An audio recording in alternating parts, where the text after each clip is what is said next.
Assalamualaikum warahmatullahi wabarakatuh. Perkenalkan saya Korea Tunasana dengan NIM 2323240027 dari program studi Pendidikan Guru Madrasah Ibtidaiyah Universitas Islam Negeri Fatmawati Soekarno Bengkulu.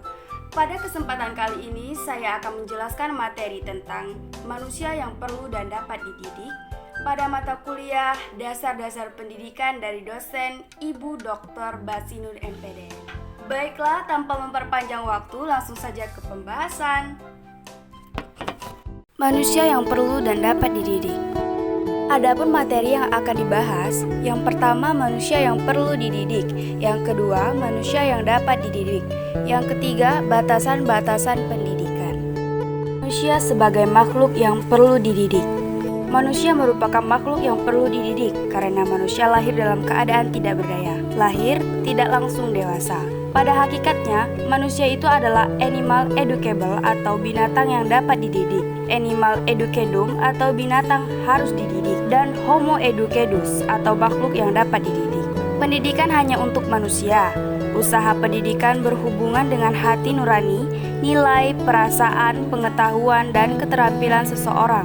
Karena manusia dikaruniai akal sehingga manusia yang dapat dilatih dan dididik.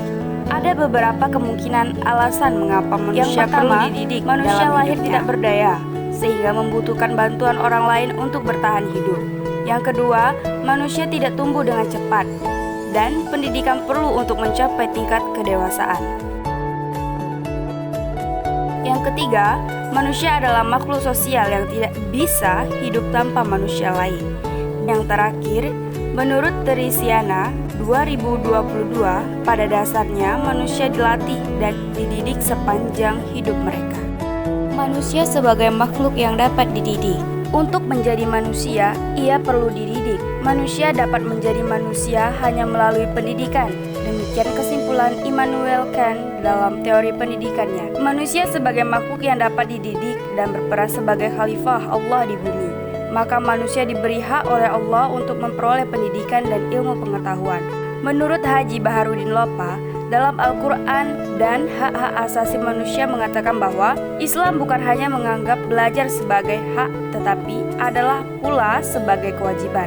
Dengan demikian, ilmu pengetahuan dan pendidikan dalam Islam mempunyai kedudukan yang tinggi. Setiap manusia berhak dan berkewajiban untuk memperoleh pendidikan, sehingga manusia dapat berperan dalam kehidupannya dan beribadah kepada Allah Subhanahu wa Ta'ala dengan baik.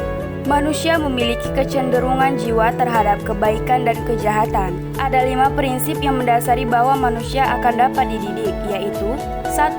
Prinsip potensialitas. Tujuan pendidikan adalah menjadikan seseorang manusia menjadi ideal. Adapun karakter manusia yang ideal adalah manusia yang beriman dan bertakwa kepada Tuhan Yang Maha Esa, berakhlak mulia, berakal, mempunyai perasaan, mampu berkarya, dan lain-lain. 2. Prinsip dinamika. Pendidikan bertujuan untuk memfasilitasi peserta didik agar menjadi manusia yang ideal. Di sisi lain, manusia sendiri mempunyai dinamika untuk menjadi manusia ideal. Dalam aspek biologia maupun spiritualnya, manusia selalu aktif. Ia selalu menginginkan dan mengajar segala sesuatu yang lebih dari apa yang telah ia miliki atau dia capai. 3. Prinsip individualitas. Manusia adalah individu yang ketergantungan atau subjektivitas, bebas dan aktif berusaha menjadi diri sendiri. 4. Prinsip sosialitas. Seperti yang kita pahami, manusia adalah makhluk sosial. Mereka hidup bersama. Hidup bersama menciptakan hubungan yang saling mempengaruhi di mana setiap individu akan menerima pengaruh dari individu lain. 5. Prinsip moralitas. Pendidikan dilaksanakan berdasarkan sistem norma dan nilai-nilai tertentu. Di sisi lain, menurut Waini Rashidin 2017, manusia memiliki dimensi moral yang dapat membedakan antara yang baik dan yang buruk. Batasan-batasan pendidikan. Pendidikan yang baru saja terjadi sebenarnya baru terjadi di masa yang akan datang. Pendidikan sebagai gejala manusiawi dan sekaligus sebagai upaya sadar untuk membantu seseorang dalam mengaktualisasikan dirinya sepenuhnya dan selengkapnya. Tidak terlepas dari keterbatasan. Keterbatasan itu ada yang berasal dari peserta didik dan ada keterbatasan-keterbatasan yang berasal dari luar peserta didik. Misalnya pendidik, lingkungan, dan sarana pendidikan. Ciri utama dari pendidikan yang sesungguhnya ialah adanya kesiapan interaksi edukatif antara pendidik dan terdidik.